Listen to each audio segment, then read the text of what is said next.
നമസ്കാരം.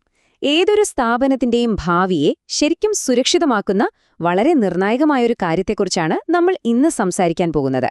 അതാണ് succession planning. അതായത്, ഒരു പ്രധാനപ്പെട്ടയാൾ പെട്ടെന്ന് കമ്പനി വിട്ടുപോയാൽ ആ സ്ഥാനത്തേക്ക് ആരു വരും എന്ന് നമ്മൾ മുൻകൂട്ടി പ്ലാൻ ചെയ്യുന്നൊരു രീതി. നമുക്കിങ്ങനെ തുടങ്ങാം. ഒന്ന് ആലോചിച്ചു നോക്കൂ. നിങ്ങളുടെ കമ്പനിയിലെ ഏറ്റവും പ്രധാനപ്പെട്ട, എപ്പോഴും പുതിയ ആശയങ്ങൾ കൊണ്ടുവരുന്ന ഹെഡ് ഓഫ് ഇന്നൊവേഷൻ നാളെ രാവിലെ വന്ന് രാജി തരുന്നു. എന്ത് ചെയ്യും? ആ നിമിഷം നിങ്ങളുടെ അടുത്ത നീക്കം എന്തായിരിക്കും? ആ ഒരൊറ്റ ചോദ്യത്തിൽ ഈ വിഷയത്തിന്റെ മുഴുവൻ പ്രാധാന്യവും ഒളിഞ്ഞിരിപ്പുണ്ട്. ഒരു പ്രധാനപ്പെട്ട ലീഡർ പെട്ടെന്ന് പോയാൽ എന്താണ് ശരിക്കും സംഭവിക്കുക? ഇതൊരു വെറും സാങ്കല്പിക ചോദ്യമല്ല കേട്ടോ. കൃത്യമായ തയ്യാറെടുപ്പില്ലെങ്കിൽ ഏതൊരു സ്ഥാപനവും അതിനു വലിയ വില കൊടുക്കേണ്ടി വരും. അതിന്റെ പ്രത്യാഘാതങ്ങൾ എന്തൊക്കെയാണെന്ന് നമുക്കൊന്ന് നോക്കാം.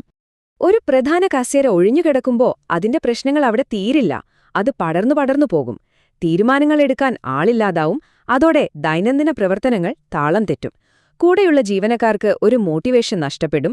വർഷങ്ങൾ കൊണ്ട് ആ വ്യക്തി നേടിയെടുത്ത അറിവുകൾ സ്ഥാപനത്തിന് എന്നേക്കുമായി നഷ്ടപ്പെടാം. പതുക്കെ നമ്മൾ എങ്ങോട്ടാണോ പോകുന്നത്, ആ ദിശാബോധം തന്നെ ഇല്ലാതായി പോകും. പക്ഷേ നമ്മൾ ഈ ഒരു കാര്യത്തെ കാണുന്ന രീതി മാറ്റിയാലോ? ഇതൊരു പ്രതിസന്ധിയായി കാണുന്നതിന് പകരം നമ്മുടെ സ്ഥാപനത്തിന്റെ ശോഭനമായ ഭാവി കെട്ടിപ്പടുക്കാനുള്ള ഒരു അവസരമായി ഇതിനെ കാണാൻ പറ്റും. സക്സഷൻ പ്ലാനിംഗ് എന്നത് ഒരു പ്രശ്നം പരിഹരിക്കൽ മാത്രമല്ല, അതൊരു നിർമ്മാണ പ്രക്രിയയാണ്. അതുകൊണ്ടാണ് പലരും സക്സഷൻ പ്ലാനിങ്ങിനെ ഒരു ഓർഗനൈസേഷണൽ ഇൻഷുറൻസ് എന്ന് പറയുന്നത്. ഭാവിയിൽ എന്ത് അപ്രതീക്ഷിതമായി സംഭവിച്ചാലും നമ്മുടെ ബിസിനസ് ഒരു കുഴപ്പവുമില്ലാതെ മുന്നോട്ടു പോകുമെന്ന് ഉറപ്പുതരുന്ന ഒരുതരം ഇൻഷുറൻസ് പോളിസി. അപ്പം ഈ ഇൻഷുറൻസിന്റെ അടിസ്ഥാന തത്വങ്ങൾ എന്തൊക്കെയാണെന്ന് നോക്കാം. അപ്പോ എന്താണ് ഈ സക്സഷൻ പ്ലാനിംഗ് എന്ന് ചോദിച്ചാൽ, സിമ്പിളായിട്ട് പറഞ്ഞാൽ, നമ്മുടെ കമ്പനിയിലെ ഏറ്റവും പ്രധാനപ്പെട്ട തസ്തികകളിലേക്ക് പുറത്തുനിന്ന് ആളെ തിരഞ്ഞു പോകുന്നതിനു പകരം ഉള്ളിലുള്ള കഴിവുള്ളവരെ തന്നെ കണ്ടെത്തി അവരെ ആ സ്ഥാനത്തേക്ക് വളർത്തിയെടുക്കുന്ന ഒരു തന്ത്രപരമായ പ്രക്രിയ. ഇതിലൂടെ എന്ത് പ്രതിസന്ധി വന്നാലും നമ്മുടെ പ്രവർത്തനം ഒട്ടും തടസ്സപ്പെടില്ലാന്ന് ഉറപ്പാക്കാൻ പറ്റും. ശരി, ഈ പ്ലാൻ തയ്യാറാക്കുമ്പോൾ നമ്മൾ എവിടെ തുടങ്ങണം? എല്ലാ റോളുകളും ഒരുപോലെയല്ല. ചില റോളുകൾക്ക് മറ്റുള്ളവയേക്കാൾ പ്രാധാന്യമുണ്ടാകും. അതുകൊണ്ട് ആദ്യത്തെ സ്റ്റെപ്പ്, നമ്മുടെ സ്ഥാപനത്തിന്റെ വിജയത്തിന് ഏറ്റവും നിർണായകമായ റോളുകൾ ഏതൊക്കെയാണെന്ന് തിരിച്ചറിയുക എന്നതാണ്. നമ്മുടെ മുഴുവൻ ശ്രദ്ധയും അവിടെയായിട്ടണം. ഈ ടേബിളിലേക്കൊന്ന് നോക്കൂ. ഓരോ റോളിനും നമ്മുടെ ബിസിനസ്സിലുള്ള സ്വാധീനം എത്രത്തോളമുണ്ടെന്നും ആ റോള് ഒഴിഞ്ഞുപോകാൻ എത്രത്തോളം സാധ്യതയുണ്ടെന്നും നമ്മളിവിടെ വിലയിരുത്തുകയാണ്. ഉദാഹരണത്തിന്, ഹെഡ് ഓഫ് R&D പോയാൽ ബിസിനസ്സിന് വലിയ ആഘാതമുണ്ടാകും. മാത്രമല്ല, ആ സ്ഥാനം ഒഴിയാനുള്ള സാധ്യതയും കൂടുതലാണ്. ഇത് കാണുമ്പോൾ തന്നെ നമുക്കൊരു ഐഡിയ കിട്ടും, അല്ലേ? എവിടെയാണ് നമ്മൾ അടിയന്തരമായി ശ്രദ്ധിക്കേണ്ടതെന്ന്. ഓക്കെ, അപ്പോൾ പ്രധാനപ്പെട്ട റോളുകൾ നമ്മൾ കണ്ടുപിടിച്ചു. ഇനി അടുത്ത സ്റ്റെപ്പ് എന്താ? അതിലേക്ക് വേണ്ട ആളുകളെ കണ്ടെത്തണം. പലപ്പോഴും ഏറ്റവും നല്ല ആൾക്കാർ നമ്മുടെ കൂടെ തന്നെ ഉണ്ടാവും. ആ ഇന്റേണൽ ടാലന്റിനെ എങ്ങനെ തിരിച്ചറിയാമെന്ന് നോക്കാം. ഇവിടെയാണ് ഏറ്റവും രസകരമായ കാര്യം. ഒരു പിൻഗാമിയെ നമ്മൾ തിരഞ്ഞെടുക്കുമ്പോൾ ആ വ്യക്തിക്ക് വേണ്ട എല്ലാ കഴിവുകളും ഇപ്പൊ തന്നെ വേണമെന്നില്ല. ആ റോളിന് 5 പോയിന്റ് സ്ട്രാറ്റജിക് വിഷൻ വേണമെങ്കിൽ നമ്മുടെ പിൻഗാമിയുടെ കയ്യിൽ ഒരുപക്ഷേ 3 പോയിന്റേ ഉണ്ടാവുള്ളൂ. ആ ഒരു വിടവ്, ആ ഗ്യാപ്പ് എന്താണെന്ന് തിരിച്ചറിയുന്നതാണ് ഏറ്റവും പ്രധാനം. അവിടെയാണ് നമ്മൾ അവർക്ക് വേണ്ട പരിശീലനം നൽകേണ്ടത്. ഇവിടെ വളരെ പ്രധാനപ്പെട്ട ഒരു ചിന്തയുണ്ട്. നമ്മുടെ ലക്ഷ്യം ഇപ്പോഴുള്ള ഒരു ലീഡറുടെ ഫോട്ടോ കോപ്പി ഉണ്ടാക്കുക എന്നതായിരിക്കരുത്. കാരണം കാലം മാറും, വെല്ലുവിളികൾ മാറും. അപ്പൊ നമ്മുടെ ലക്ഷ്യം നാളത്തെ വെല്ലുവിളികളെ നേരിടാൻ കഴിവുള്ള പുതിയ ഒരു തലമുറയെ വാർത്തെടുക്കുക എന്നതാണ്. കഴിവുള്ളവരെ കണ്ടെത്തിയാൽ മാത്രം പോരല്ലോ. നേരത്തെ പറഞ്ഞ ആ ഗ്യാപ്പ് നികത്താൻ അവരെ ചിട്ടയായി പരിശീലിപ്പിക്കണം. ഇതിനെയാണ് ഒരു ലീഡർഷിപ്പ് ബെഞ്ച് ഉണ്ടാക്കുക എന്ന് പറയുന്നത്. കളത്തിലിറങ്ങാൻ തയ്യാറായി സൈഡിലിരിക്കുന്ന കളിക്കാരെ പോലെ ആ ഒരു വികസന യാത്ര എങ്ങനെയാണെന്ന് നോക്കാം.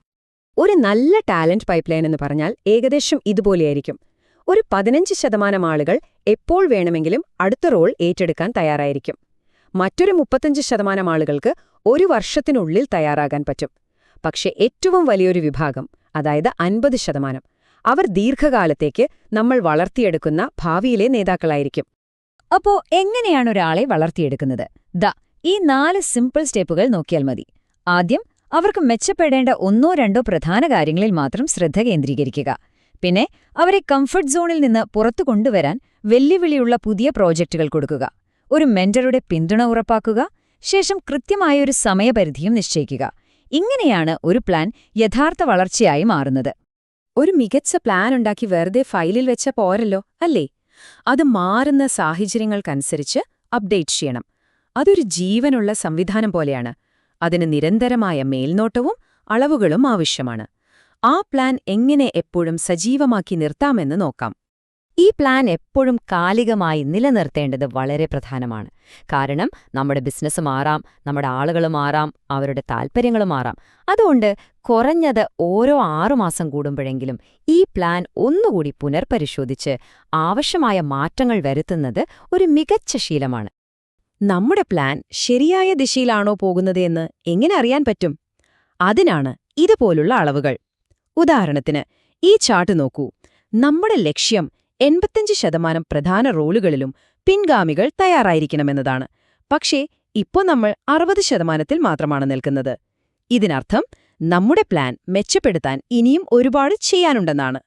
അപ്പൊ നമ്മള് ഇതുവരെ സംസാരിച്ച കാര്യങ്ങളെല്ലാം ഒരൊറ്റ ചോദ്യത്തിലേക്ക് ചുരുക്കാൻ പോവാണ്.